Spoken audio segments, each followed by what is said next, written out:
तो जैसा कि हमने पिछले एपिसोड में देखा था कि बीस्ट युआन चैंपिंग को मारने के लिए उस पर काफी सारे हमले करता है, पर फिर भी चैंपिंग बच जाता है। और इसके साथ साथ हम निंग्याओ की एक ऐसी पावर देखते हैं जो कि काफी खतरनाक है, और ये पावर उसे उसकी माँ से मिली है। और इसके साथ साथ चैंपिंग और निंग्याओ जख्मी हालत में कहीं और चले जाते हैं जहाँ पर वो रुक सके। और जब चैंपिंग अपने मूव्स ट्राई कर रहा था तभी उस पर मोकुजान हमला कर देता है, और इसके साथ साथ वो निंग्याओ से स्वॉर्ड पावर मांगता है, जो सुनने के बाद निंग्याओ को काफी गुस्सा आ जाता है। पर चैंपिंग उसे कहता है तुमने काफी फाइट कर ली है, अब इसे मैं संभालूंगा। ऐसा बोलने के बाद चैंपिंग खुद अकेला उसके साथ लड़ने लगता है। अगले सीन में हमें उनका पास्ट का सीन दिखाया जाता है जहाँ पर मोकुजान बच्चा है, और जब उसका फादर उसके घर आता है तो उसकी ग्रैंड मदर उस पर काफी गुस्सा होती है। वो उसे कहती है तुमने चैंपिंग के फादर को मार दिया ताकि तुम उसकी माँ के साथ शादी कर सको, और ये तुमने काफी गलत किया। तभी हमें वहाँ से एक और औरत की आवाज आती है जो कि कहती है जो भी हो अब कुछ नहीं हो सकता, और इस काम के हमें काफी पैसा भी मिला है। यह सुनकर उसकी ग्रैंड मदर को काफी गुस्सा आ जाता है और वो उस औरत को बाहर निकाल देती है।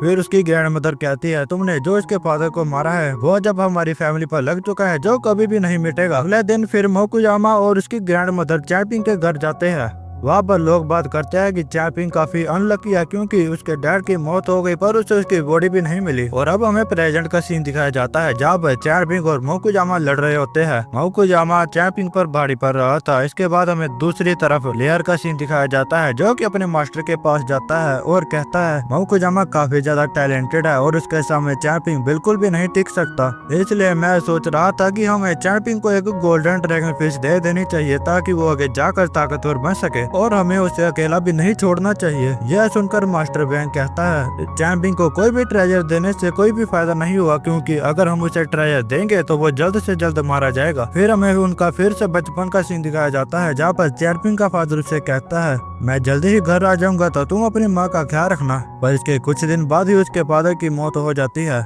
और तो चैंपिंग की माँ भी बीमार हो जाती है। तो उसका इलाज करने के लिए चैंपिंग पैसे इकट्ठे करने लगता है और एक शॉप पर भी दवाई लेने के लिए जाता है, पर उसे वहाँ से कोई दवाई नहीं मिलती क्योंकि चैंपिंग के पास काफी कम पैसे थे। तभी वहाँ पर मास्टर वैंग आ जाता है, तो चैंपिंग उनसे मदद मांगने के लिए उनके पास जाता है, जिस पर मास्टर कहता है मैं तुम्हें कुछ पैसे उधार दे सकता हूँ, पर इसके बदले में तुम मेरे लिए माउंटेन से कुछ हर्ब्स लेकर आओगे। यह सुनकर चैंपिंग उसकी बात मान जाता है और माउंटेन पर हर्ब्स लेने के लिए चले जाता है, और इस काम में चैंपिंग को काफी मुश्किलें भी आती है और उसे चोट भी लग जाती है। इसके बाद जब वो वापस जाता है वैंग उसे देखकर काफी गुस्सा हो जाता है क्योंकि वैंग ने जो हर्ब्स लाने के लिए कहा था चैंपिंग वो नहीं लेकर आया था और वो बस घास लेकर आ गया था। वैंग को लगता था कि चैंपिंग उसे बुद्धू बना रहा है। फिर चैंपिंग उसे कहता है मैंने पूरा दिन अपनी माँ का ख्याल रखा, इसके बाद रात को मैं हर्ब्स लेने के लिए गया था, इस कारण सही हर्ब्स नहीं ढूंढ पाया। यह सुनकर मास्टर वैंग वहाँ पर ही रुक जाता है और वो चैंपिंग की चोटों को देखने लगता है। फिर वो उसे समझाता है कि इस दुनिया में सबसे ज्यादा इम्पोर्टेंट चीज है कि ब्रीथिंग। ऐसा बोलने के बाद वैंग उसे एक ब्रीथिंग टेक्निक सिखाने लगता है। इसके साथ साथ वैंग उसे और भी कुछ टेक्निक सिखाता है, और अब हमें प्रेजेंट का सीन दिखाया जाता है जहाँ पर चैंपिंग उसी टेक्निक का यूज करके पहाड़ के ऊपर चढ़ता है और फिर से उसके साथ लड़ने लगता है। मोकुजामा चैंपिंग को पत्थर मारकर फिर से उसे मारने लगता है,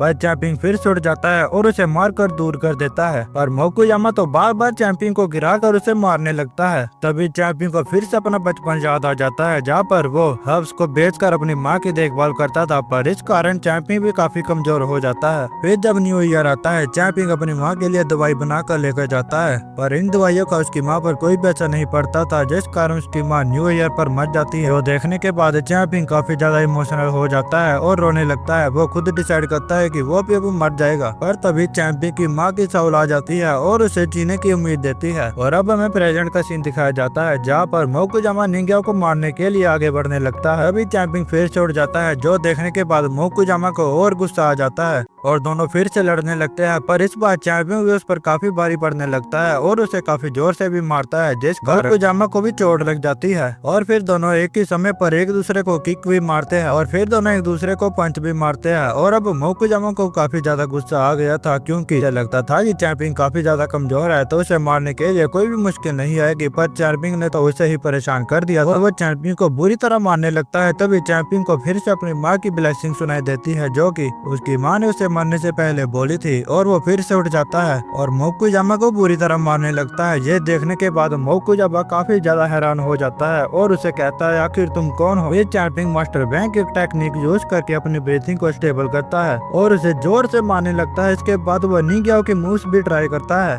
जिनका यूज करके वो मोकुजामा को मारने लगता है और उसे बुरी तरह धोने लगता है। इसके बाद चैंपिंग उसे कहता है यहाँ पर मैं नहीं बल्कि तुम मारे जाओगे। और वही दूसरी तरफ हम बीस्ट युआन को देखते हैं जिसको निंग्याओ की स्वॉर्ड आगे नहीं आने दे रही थी। इसके बाद हम सोंग जिनसी को देखते हैं जो कि ली मैंशन में ताओजी को मिलने के लिए गया था। वो उसे एक मैजिकल गोर्ड देता है जो कि बिजली के गिरने के वक्त ग्लो करता है और इसका यूज करके कई सारी फ्लेम स्वॉर्ड्स को भी होल्ड किया जा सकता है। अगले सीन में वो बीस्ट युआन को देखते हैं जो कि काफी पावरफुल हमला उसकी फ्लेम स्वॉर्ड पर करने वाला था। तभी वहाँ पर जी शैंग आकर सब कुछ फ्रीज कर देता है। इसके बाद वो उसकी फ्लेम स्वॉर्ड को टच करके सब कुछ अनफ्रीज कर देता है और उसे कहता है यहाँ से चले जाओ, अब मैं संभाल लूंगा। ये देखकर बीस्ट युआन को काफी गुस्सा आ जाता है क्योंकि जो स्वॉर्ड स्ट्रक्चर वो लेना चाहता था और इसके लिए इतना कुछ किया पर ऐसा नहीं हो पाता। वो जी शैंग को कहता है मैं तो बस ये चाहता था कि वो स्वॉर्ड मैलवर मेरे दुश्मन क्लैन को ना मिले और अब तो मैंने अपनी जिंदगी के काफी साल बर्बाद भी कर दिया है और इसका फायदा बस तुम्हें ही हुआ है और ट्रेजर के लिए तुमने मुझे धोखा दिया।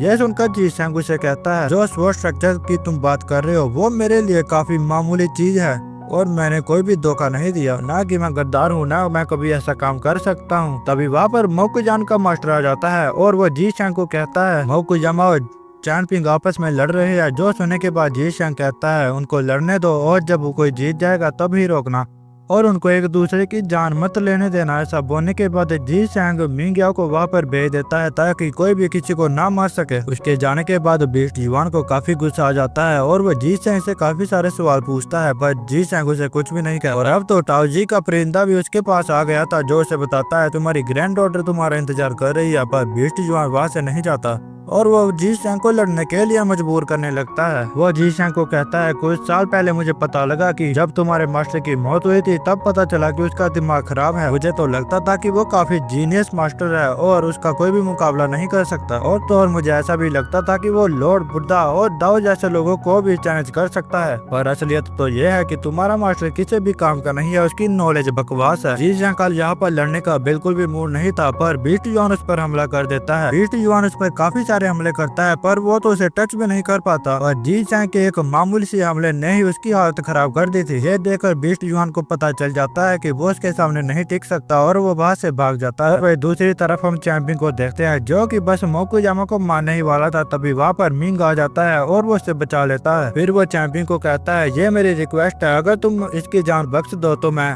बीस्ट युआन के साथ तुम्हारा जो मैटर हुआ है उसको खत्म कर दूंगा और बीस्ट युआन कभी भी तुम पर और निंग्याओ पर हमला नहीं करेगा। यह सुनकर चैंपिंग उसकी बात मान जाता है। फिर मोकुजामा को उसका मास्टर वहां से लेकर चले जाता है। फिर चैंपिंग नीचे गिर जाता है तो उसको संभालने के लिए निंग्याओ आ जाती है। तभी वापस जी शैंग और उसकी फ्लाइंग स्वॉर्ड भी आ जाते हैं। जी शैंग भी चैंपिंग की काफी तारीफ करता है क्योंकि बिना पावर के ही उसने मोकुजामा को हरा दिया था। चैंपिंग की हालत काफी ज्यादा खराब हो गई थी जिस कारण वो बेहोश हो जाता है। तो जी शैंग निंग्याओ को बताता है इमोर्टलिटी ब्रिज टूटने के कारण चैंपिंग की स्पिरिचुअल एनर्जी लीक होती है और आज जो फाइट चैंपिंग ने की है उसमें उसकी काफी ज्यादा ताकत भी गई है जिस कारण जहाँ चैंपिंग 30 साल जीने वाला था और अब वो 10 दिन ही जी पाएगा। और अगर चैंपिंग सेट आना चाहता है तो उसे हेवन के खिलाफ जाना पड़ेगा। उसे पंच टेक्निक को मास्टर करके बेस्ट कल्टीवेटर बनना पड़ेगा और इससे उसकी उम्र काफी ज्यादा बढ़ सकती है। फिर निंग्याओ चैंपिंग को उठाकर टाउन की ओर जाने लगती है और रास्ते में जी शैंग उसे बताता है उसके पास एक ऐसी भी पावर है जिसका यूज करके वो पास्ट और फ्यूचर भी देख सकता है और जी शैंग तो काफी ज्यादा ताकतवर भी है और वह समय को भी रोक सकता है। इसके बाद निंग्याओ चैंपिंग को लेकर चले जाती है और वही जी शैंग उसे स्टोन के 2 हिस्से कर देता है जिस पर तलवारों को शार्प किया जाता है और यह पत्थर काफी ज्यादा कीमती भी है। और इसके साथ साथ जी शैंग अपने मास्टर को भी याद करता है। वो कहता है मैं आपको काफी मिस करता हूँ और जब मैं आपका डेस्टिनेशन बना था तब मैं भी चैंपिंग की तरह ही जिद्दी था। उसके बाद हम उसी स्टोन को देखते हैं जिसके जी शैंग ने 2 हिस्से किए थे। उसका एक टुकड़ा रुआन के पास चले जाता है। रुआन भी जी शैंग और चैंपिंग की काफी तारीफ करता है। वो कहता है जी शैंग ने अपने जैसे ही गुण चैंपिंग को सिखाए हैं। और वही दूसरी तरफ हमें चैन को देखते हैं जो कि यहाँ पर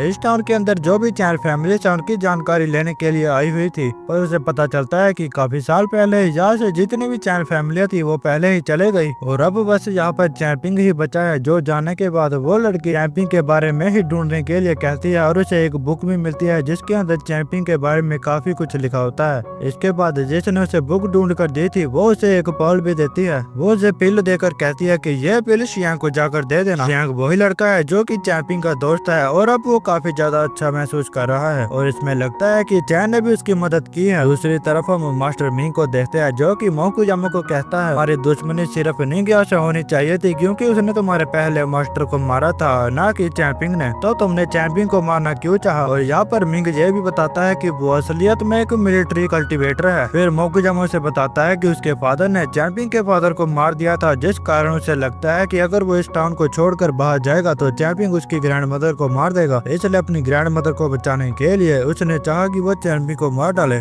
मिंग ने तो मोकुजामा को मारने के लिए अपनी स्वॉर्ड बाहर निकाल ली थी पर यह सुनकर वो अपनी स्वॉर्ड को वापस रख लेता है। अभी वहाँ पर मोकुजामा की बिल्ली आ जाती है जिसे देखकर मोकुजामा काफी घबरा जाता है और वो उसका पीछा करते हुए अपने घर में जाता है जहाँ पर वो देखता है कि उसकी ग्रैंड मदर मरी हुई है, जो देखने के बाद वो अंदर से पूरी तरह टूट जाता है। फिर मास्टर मिंग उसे बताता है जिसने से मारा है वो एक कल्टीवेटर है जो कि जी है। फिर मास्टर मिंग जी सांग से परमिशन लेकर अपने सिस्टर की सोल को बुलाता है और वो उससे रिक्वेस्ट करता है कि वो मोकुजामा की ग्रैंड मदर की सोल को कैप्चर करे और उसको अपने माउंटेन में ले जाए ताकि उसकी ग्रैंड मदर की आत्मा को शांति मिल सके। वो कोशिश करता है और बताता है कि मैं उसकी सोल को कैप्चर नहीं कर पाया क्योंकि तभी हमें दूसरी तरफ निंगियाओ चैंपिंग का सीन दिखाया जाता है जहाँ पर चैंपिंग होश में आ जाता है और वह निंगियाओ की ओर देखने लगता है और निंगियाओ की फ्लैंक स्वॉर्ड उससे बता देती है कि चैंपिंग अब जाग चुका है। तभी वो रुक जाती है। वो काफी तेजी से रुकती है और चैंपिंग को नीचे गिरा देती है और अचानक चैंपिंग को फिर से काफी दर्द होने लगता है और वो फिर से बेहोश हो जाता है। तो निंगिया फिर से उसे उठाकर वहां से जाने लगती है। दूसरी तरफ मिलिट्री कल्टीवेटर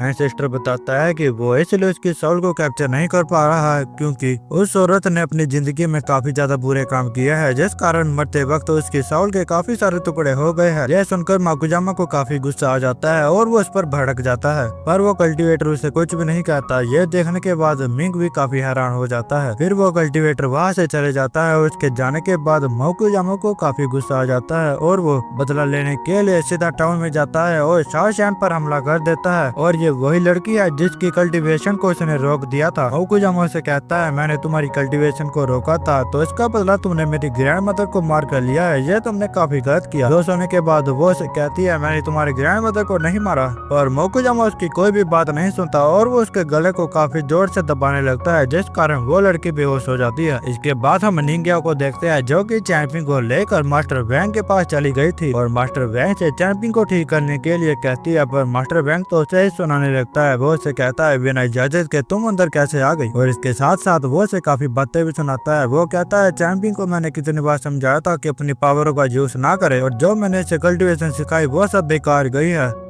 इसे तो खुलकर जीना चाहिए था ना कि ऐसी लड़ाइयों में लड़ना चाहिए था। और मास्टर वैंग को भी चैंपियन की काफी फिक्र थी जिस कारण वो इसे उस पर रखने को कहता है। इसके बाद वो चैंपियन को कहता है जो मैंने तुम्हें टेक्निक सिखाई थी उसका इस्तेमाल करो। तो चैंपियन उसकी बात मानकर उसे टेक्निक का यूज करता है जिसके कारण वो नींद में चले जाता है। फिर मास्टर वैंग निंगिया से सवाल करता है कि तुम्हारी सिटी पर जो वाल है उस पर कितने लफ्ज लिखे हुए हैं। जो सुनने के बाद निंगिया बताती है कि वहाँ पर 18 लफ्ज लिखे हैं। जो सुनने के बाद वो उसे कहता है क्या तुम आखिरी के 6 लफ्जों का मतलब समझा सकती हो। जो सुनने के बाद निंगिया सब बता देती है। वो उसे हर एक लफ्ज का मतलब समझा देती है जो मास्टर वैंग ने उसे कहा था। फिर मास्टर वैंग उसे कहता है आखिरी के लफ्ज तुमने ही लिखे है ना, जब तुमने ट्रांसफर के डीमस को मारा था तब तुमने ये लफ्ज लिखे थे है ना, और ये डीमस काफी खतरनाक भी थे, तुमने हर एक डीमन को मार दिया था। ये सुनते निंगिया काफी हैरान हो जाती है मास्टर वैंग को उसके बारे में कैसे इतना कुछ पता है। तो मास्टर वैंग उसे बताता है कि कुछ साल पहले एक कल्टीवेटर था जो कि हर एक चीज को लिख लेता था जो वो देखता था और उसकी बुक में ये सारी कहानी लिखी हुई थी जहाँ पर तुमने उन डीमनों को मारा और ये लफ्ज भी लिखे।